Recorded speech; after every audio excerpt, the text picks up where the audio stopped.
అది 1972 ఢిల్లీలో ఒక చల్లని సాయంకాలం వేళ ఒక ఇండియన్ ఆర్టిస్ట్ అయిన పీకే మహానందియా అందమైన స్వీడిష్ అమ్మాయి అయిన చార్లెట్ వాన్ షెడ్విన్ ని కలుస్తాడు. ఈ పీకే మహానందియా అనే వ్యక్తి 10 minutes లో ఒక అద్భుతమైన పోర్ట్రేట్ తయారు చేయగలడంట. ఇది విన్న ఆ చార్లెట్ సరే వెళ్ళి ట్రై చేద్దామని అనుకుంటుంది. తన పోర్ట్రేట్ డ్రా చేయమని ఆ పీకేతో చెప్పింది. కానీ పోర్ట్రేట్ కంప్లీట్ అయిన తర్వాత అది చార్లెట్ కు అంతలా నచ్చలేదు. నెక్స్ట్ డే చార్లెట్ మళ్ళీ వచ్చి మళ్ళీ పోర్ట్రేట్ డ్రా చేయించుకుంది. అయినా కూడా అది ఆమెకు అంతలా నచ్చలేదు అన్నమాట.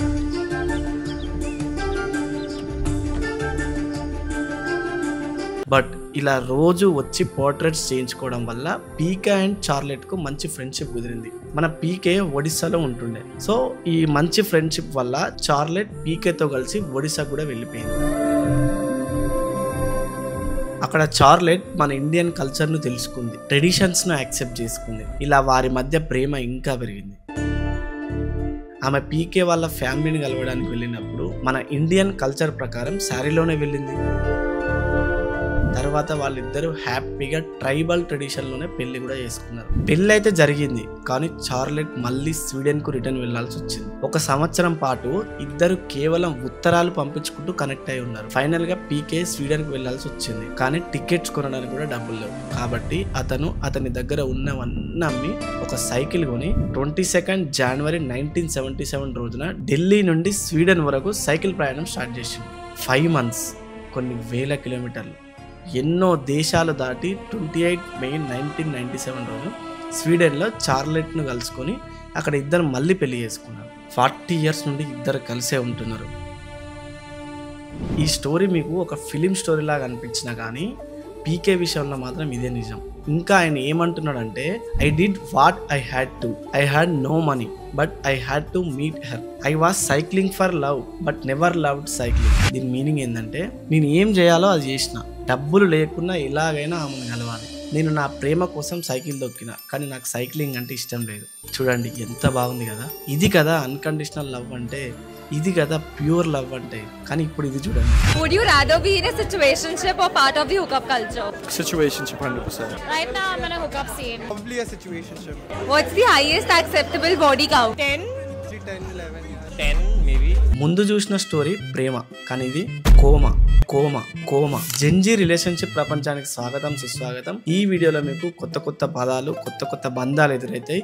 కాబట్టి ముందే చెప్తున్నా, షాక్ అవ్వద్దు. సిచ్యువేషన్షిప్ ఇది ప్రేమకి తక్కువ, ఫ్రెండ్షిప్ కి ఎక్కువ అన్నమాట. అంటే a romantic relationship between 2 people who do not yet consider themselves as a couple but have more than a friendship. అంటే ఇందులో అబ్బాయి అమ్మాయి కలిసే ఉంటారు, కలిసే తిరుగుతారు, చేయాల్సినవన్నీ చేస్తారు. కానీ వీళ్ళు ఒకరికి ఒకరుగా వైఫ్ అండ్ హస్బెండ్ లాగా యాక్సెప్ట్ చేసుకోరు. వాళ్ళ రిలేషన్షిప్ స్టేటస్ ఏంటి అని వాళ్ళకే తెలియదు. అండ్ ఎప్పుడు దాని గురించి మాట్లాడుకోరు కూడా. సింపుల్ గా చెప్పాలంటే చేయాల్సినవన్నీ చేస్తారు, బట్ పెళ్ళాం పిల్లలు అనే ఆలోచనలు ఉండవు అన్నమాట. Next benching. అబ్బా బాబు, ఇదైతే దారుణం. పాపం చాలా మంది బెంచింగ్ అంటే బెంచ్ పైన కూర్చొని లవ్ చేసుకుంటారేమో అనుకుంటారు. సరే, జోక్స్ అపార్ట్. ఈ బెంచింగ్ అంటే ఎక్స్ట్రా పర్సన్ అనమాట. అంటే ఆల్రెడీ ఒకరితో రిలేషన్షిప్ లో ఉంటారు, సేఫ్ సైడ్ కి ఇంకొకరితో కూడా రిలేషన్షిప్ స్టార్ట్ చేసి వాళ్ళని బెంచ్ పైన కూర్చోబెడతారు అనమాట.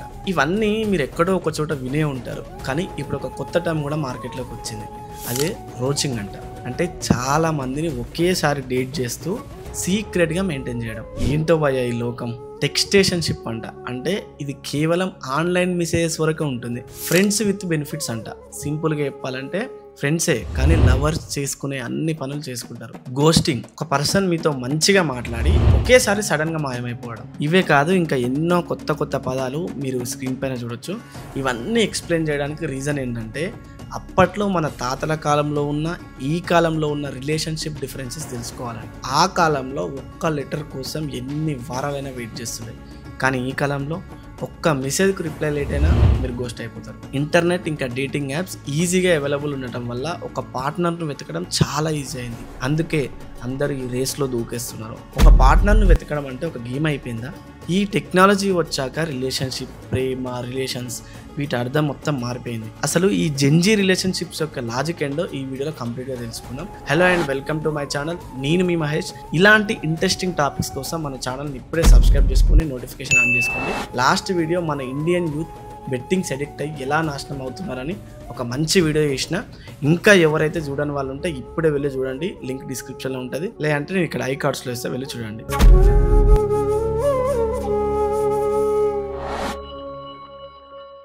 మన కల్చరల్ హిస్టరీ చూసుకుంటే పాతకాలంలో స్మార్ట్ ఫోన్స్ లేవు, టిండర్ లాంటి బ్లండర్స్ లేవు, ఎన్నో ఇళ్లలో ల్యాండ్ లైన్స్ కూడా లేవు. ప్రేమ అనేది ఫ్యామిలీ ప్రాజెక్ట్ లాగా ఉండేది, అంటే ట్రెడిషనల్ డ్యూటీస్తో ముడిపడి ఉండేది. అరేంజ్డ్ మ్యారేజెసే ఉండేవి. భార్యాభర్తలు ఫస్ట్ టైం పెళ్లి మండపంలోనే కలుసుకునేవారు. ఈ ఫ్రెండ్షిప్స్ డేటింగ్స్ లాంటివి లేకుండే. రిలేషన్షిప్ అంటే డైరెక్ట్ మ్యారేజే ఉండేది. ఈ కాఫీ డేట్లు, గో విత్ ద ఫ్లో లాంటి సీన్స్ అసలే ఉండేవి కావు. బేసిక్ గా చెప్పాలంటే ఉమెన్ కి చాయిస్ అనేది ఉండేది కాదు. ఆ కాలంలో అరేంజ్ మ్యారేజెస్ స్ట్రాంగ్ గా ఉంటుండే కాబట్టి ఉమెన్ కి చాయిస్ 0 ఉండేది. దాని తర్వాత 90s జమాన్ వచ్చింది, మెల్లగా కేబుల్ టీవీ వచ్చింది, రొమాంటిక్ సినిమాలు వచ్చినాయి. సినిమాలో హీరో తన ప్రేమ కోసం చేసే ఫైట్స్ పాపులర్ అయినాయి, ల్యాండ్ లైన్స్ వచ్చినాయి, సీక్రెట్ గా మాట్లాడుకోవడం. తర్వాత 20s కాలం ప్రేమ వచ్చింది. ఇది కొంచెం జాగ్రత్తగా, కొంచెం ఫ్రీడమ్ గా ఉంది. మొబైల్ ఫోన్స్ రివల్యూషనరీ వచ్చేసింది, టెక్స్ట్ చేసి మనసులో మాట చెప్పడం. తర్వాత ఫేస్బుక్, ఇన్స్టాగ్రామ్ ఇవైతే ఇంకా సర్వనాశనమే చేస్తున్నాయి అనుకోండి. ఇవే కాకుండా ఇక యూత్ ని పాడు చేసే బ్లండర్, థండర్, టిండర్ ఇట్లా చెప్పుకుంటూ పోతే ఏవేవో వచ్చినాయి. వీటి వల్ల ప్రేమ అనేది profile pic with good bio అయిపోయింది. ఈ డేటింగ్ యాప్స్ అన్ని కులం, మతం, ఫ్యామిలీ కంట్రోల్ అనే బ్యారియర్స్ ని మొత్తం బ్రేక్ చేసి పడేసినాయి. ఇండియా యొక్క కలెక్టివిస్టిక్ రూట్స్ కు ఇండివిజువలిస్టిక్ టెక్నాలజీకి మధ్య క్లాష్ జరిగింది. స్టార్టింగ్ లో ఈ డేటింగ్ యాప్స్ ఇతరులతో కనెక్ట్ అవ్వడానికి, రిలేషన్షిప్ ను ఫామ్ చేయడానికి ఇంట్రడ్యూస్ అయినాయి. కానీ ఈ రోజుల్లో ఎస్కేపిజం కు ఈ యాప్స్ అనేవి షార్ట్ కట్ అయినాయి. ఈ డేటింగ్ యాప్స్ అంటే ఇప్పుడు మ్యారేజెస్ ఆర్ కమిట్మెంట్స్ కావు, ఫుల్ ఎమోషనల్ రోలర్ కాస్టర్ అయిపోయినాయి అనమాట. స్టాకింగ్ తో స్టార్ట్ అయ్యి, అంటే వెతికి ఒకరిని సెలెక్ట్ చేసుకొని, ఆ తర్వాత ఇల్యూజన్ ఫేజ్, ఆ తర్వాత టాకింగ్ ఫేజ్, దాని తర్వాత నానోషిప్, మైక్రోషిప్, సిచ్యువేషన్షిప్ అండ్ చాలా మంది కేసెస్ లో లాస్ట్ గోస్టింగ్. అంటే ఈ యాప్స్ కమ్యూనికేషన్ గ్యాప్ ని ఎండ్ చేసి రిలేషన్షిప్ లో ఎంటర్ చేయడం కాకుండా హుకప్స్ ఫైండ్ చేసే ఆప్షన్ గా మిగులుతున్నాయి. అంటే కలుసుకొని అన్ని చేసుకొని మళ్ళీ విడిపోయేలాగా. ఇవన్నీ నా మాటలు కావు. రీసెర్చ్ ప్రకారం టిండర్ లో యూజర్స్ కు ఎటువంటి లాంగ్ టర్మ్ రిలేషన్షిప్ ఫామ్ చేసే ఆలోచన లేదంట. మీరు టిండర్ బిజినెస్ మోడల్ ని అబ్జర్వ్ చేస్తే వీళ్ళు కూడా మిమ్మల్ని లాంగ్ టర్మ్ రిలేషన్షిప్ లో ఎంటర్ చేయాలని అనుకోవడం లేదు. ఎందుకంటే మీరు లాంగ్ టర్మ్ రిలేషన్షిప్ లో ఎంటర్ అవుతే యాప్ ను అన్ఇన్స్టాల్ చేస్తారు కదా, కాబట్టి వాళ్ళు ప్రతిసారి మీరు యాప్ లోనే ఉండాలని కోరుకుంటారు అన్నమాట. మీరు వాళ్ళ యాప్ ని స్వైప్ చేసుకుంటూ ఉండాలని అనుకుంటారు. అందుకే కొందరు స్వైప్ రైట్ అనే ట్రాప్ లో పడిపోతారు. ఎందుకంటే ఎండ్లెస్ ప్రొఫైల్స్, ఎండ్లెస్ ఆప్షన్స్ ఉన్నప్పుడు రైట్ చాయిస్ ఫైండ్ చేయడం అనేది చాలా కష్టం. ఇలా క్యాజువల్ డేట్స్ అనే దాని వెనకాల పడి ఎవరు నాకు పర్ఫెక్ట్ అనే థాట్ లో ఉండి దొరికిన వారికంటే ఇంకా బెటర్ పర్సన్ కోసం వెతుకుతూ ఉంటారు. ఇలా ఒక కాన్స్టాంట్ లూప్ లో పడి ఇంకొక బెస్ట్ పర్సన్ ని చూసామని కన్ఫ్యూజన్ లో ఉండిపోతారు. మీ దగ్గర ఎండ్లెస్ మ్యాచెస్ ఉన్నాయి, మీ ప్రొఫైల్ కి 50 మెంబర్స్ తో మ్యాచ్ చేస్తున్నారు. అంటే దీన్నే సైకాలజీలో చాయిస్ ఓవర్లోడ్ అంటారు అనమాట. రీసెర్చ్ ఏమంటుందంటే ఇన్ని ఆప్షన్స్ చూసిన తర్వాత ఒక యూజర్ ప్యారలైజ్డ్ ఫీల్ అవుతారంట. అందుకే కనెక్ట్ చేసుకోవడం మానేసి స్వైప్ చేసుకుంటూ ఉంటారు. 2019లో వచ్చిన జర్నల్ ఆఫ్ బిహేవియర్ అడిక్షన్ యొక్క స్టడీ చెప్తుంది ఈ యాప్స్ ఎలా మన బ్రెయిన్ ను హైజాక్ చేస్తాయో అని. ఇవి మనల్ని రెస్ట్లెస్ చేసేస్తాయి. ఎందుకంటే మన బ్రెయిన్ అనేది స్పీడ్ కోసం వైర్డ్ అయి ఉంటుంది. కాబట్టి మన trust, emotional depth, mental health ఎలా నాశనం అవుతున్నాం అనేది మనకే తెలియదు. సో ఒక్కటి మీకు అర్థం అవ్వచ్చు, ఈ డేటింగ్ యాప్స్ అనేవి మీకు serious mental break down, falls hopes ని ఇస్తున్నాయి అనమాట. అంటే ఈ యాప్స్ మిమ్మల్ని షార్ట్ టర్మ్ ప్రెజర్ లో ఇరికిచ్చి కోట్లు సంపాదించి సైడ్ అయిపోతున్నాయి. 2024లోనే ఈ టిండర్ యాప్ $1.94 బిలియన్ రెవెన్యూ సంపాదించింది. అంటే గత సంవత్సరం కంటే 1.1% ఎక్కువే. మన ఇండియా గురించి మాట్లాడితే 2030 వరకు మన దేశంలో ఈ డేటింగ్ యాప్స్ మార్కెట్ అనేది $1,015 వరకు చేరుకునే అవకాశం ఉందంట. ఇప్పుడు ఇంపార్టెంట్ క్వశ్చన్ ఏంటంటే యూత్ అందరూ ఇందులో ఎందుకు ట్రాప్ అవుతున్నారని. దీనికి ఒక మంచి కొటేషన్ ఉంటుంది, జాగ్రత్త వినండి. Watch your thoughts, they become words. Watch your words, they become actions. Watch your actions, they become habits. Watch your habits, they become character. Watch your character for it becomes your destiny. ఇవన్నీ మీ thoughts వల్ల వస్తాయి. మీ thoughts మీకు మీరుండే environment వల్ల వస్తాయి. మనం ఏం consume చేస్తున్నాం, అసలు మీరు ఎలాంటి షోస్ చూస్తున్నారు. మన తెలుగులో కొన్ని షోస్ ఉంటాయి, చీటింగ్ చేయడం ఇంత ఈజీనా అని చూపిస్తాయి అనమాట. యానిమల్ లాంటి మూవీస్ టాక్సిక్ లవ్ ను క్యాచీగా చూపిస్తాయి. ఇలాంటి షోస్ గోస్టింగ్, చీటింగ్, హుకప్స్ ను నార్మలైజ్ చేస్తాయి. ఇవన్నీ ఎందుకు చెప్తున్నానంటే ఒక సర్వే ప్రకారం ఒక షోను ఎలా చూపిస్తున్నారు అనేది ఆడియన్స్ పర్సెప్షన్ ని మార్చేస్తుంది. సపోజ్ మీరు ఒక కంటెంట్ కన్జ్యూమ్ చేస్తున్నారు అనుకోండి, దాని బేసిస్ లో మీ ఎక్స్పెక్టేషన్స్ పెరిగిపోతాయి. మీరు ఇంకా రియల్ లైఫ్ డిఫరెన్సెస్ ను మర్చిపోతున్నారు. దీంట్లో ఇన్స్టాగ్రామ్ ఆల్గరిథం కూడా ఒక డిఫరెంట్ గేమ్ ఆడుతుంది. ఒక రిలేషన్షిప్ ను జడగొట్టడానికి ఆల్గరిథం చాలా పెద్ద రోల్ ప్లే చేస్తుందని చెప్పొచ్చు. ఫర్ ఎగ్జాంపుల్, ఒక అమ్మాయి ఫీడ్ లో మా పార్ట్నర్ ఇలా చేస్తే అతను రెడ్ ఫ్లాగ్ ఇలాంటి రీల్స్ వస్తే, సేమ్ అలానే అబ్బాయి ఫీడ్ లో కూడా అమ్మాయిలకు సంబంధించి వారు ఇలా చేసే రెడ్ ఫ్లాగ్స్ అనే రీల్స్ వస్తాయి. ఇది నేను ర్యాండమ్ గా చెప్తలేను. ఇలాంటి రీల్స్ వల్ల కపుల్స్ మధ్య గొడవలు అవుతున్నాయి. మీరు ఒక టాక్సిక్ రీల్స్ ను లైక్ చేస్తే మీకు అవే toxic and red flag reels కనిపిస్తుంటాయి. ఆల్గరిథం మీరు దేన్ని లైక్ చేస్తే ఆ కంటెంట్ నే ఇంకా ఎక్కువ చూపిస్తుంది. దీన్నే కన్ఫర్మేషన్ బయాస్ అని అంటారు. సోషల్ మీడియా ప్లాట్ఫామ్స్ అన్ని మీరు లైక్ చేసే కంటెంట్స్ ను చూపిస్తాయి. ఇందులో నెగిటివ్ థింగ్స్ త్వరగా క్యాచ్ అవుతాయి. గొడవ పడే రీల్స్, క్రింజ్ రీల్స్ త్వరగా వైరల్ అవుతాయి. ఒక్కటి గుర్తుపెట్టుకొని, ఆల్గరిథం మీ రిలేషన్షిప్ ప్రాబ్లమ్స్ ను ఎక్కువ హైలైట్ చేస్తుంది. జెండర్ ప్రకారం డిఫరెంట్ కంటెంట్ ఉంటుంది. అంటే అమ్మాయిలకు సంబంధించిన అబ్బాయిలకు పంపిస్తుంది, అబ్బాయిలకు సంబంధించిన అమ్మాయిలకు పంపిస్తుంది అనమాట. ఇన్స్టాగ్రామ్ లో #కపుల్ గోల్ డిసైడ్ చేస్తున్న ఎవరు ఎంత హ్యాపీగా ఉండాలో అని, ఎవరు ఎంత లవబుల్ అని ఫిల్టర్స్, ప్రొఫైల్స్ డిసైడ్ చేస్తున్నాయి. ఇది విన్నాక నా మైండ్ పోయింది. అసలు రిలేషన్షిప్ ఇన్సూరెన్స్ అంటారు. We are launching the world's first insurance for relationships. If you think you found your soulmate, just invest X amount every year for 5 years. And after 5 years, if you end up getting married, we will give you 10 times your investment for your wedding. వీళ్ళ business model నేను చూసినప్పుడు ఒక catchy thing ఏమనిపించింది అంటే, వీళ్ళ AI algorithm మీరు మీ పార్ట్నర్తో హ్యాపీగా ఉన్నారా లేదా అనేది వీళ్ళ ఆల్గరిథం చెక్ చేస్తుంది. లైక్ మీరు రిప్లై ఇవ్వడానికి ఎంత టైం తీసుకుంటారు, డైలీ ఎన్ని మెసేజెస్ చేస్తున్నారు, ఎలాంటి మీమ్స్ షేర్ చేస్తున్నారు, నెట్ఫ్లిక్స్లో షేర్డ్ వాచ్ టైం ఎంత, మీరే అర్థం చేసుకోండి.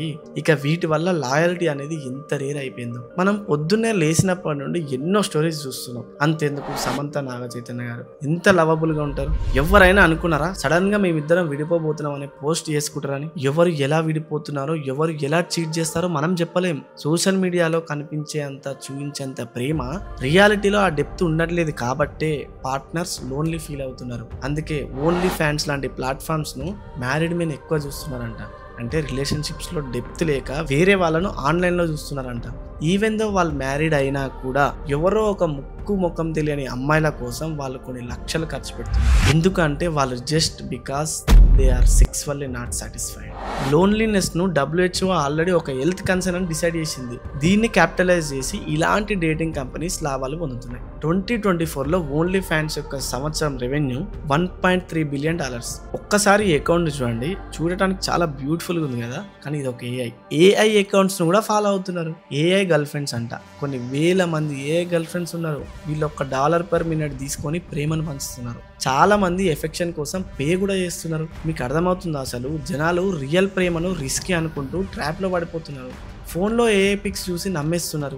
చాలా మందికి రియల్గా వెళ్ళి మాట్లాడడానికి కాన్ఫిడెన్స్ లేక మొబైల్లో అమ్మాయిలను చూస్తున్నారు. సో వాళ్ళు ఏం చేస్తున్నారు అంటే, ఇలాంటి లోన్లీ మ్యాన్స్ కోసం ఎక్స్పోజింగ్ కంటెంట్, అడల్ట్ కంటెంట్ చేసి డబ్బులు సంపాదించుకుంటున్నారు. అనన్య పాండే సినిమా CTRLలో దీన్ని చాలా బాగా చూపించారు.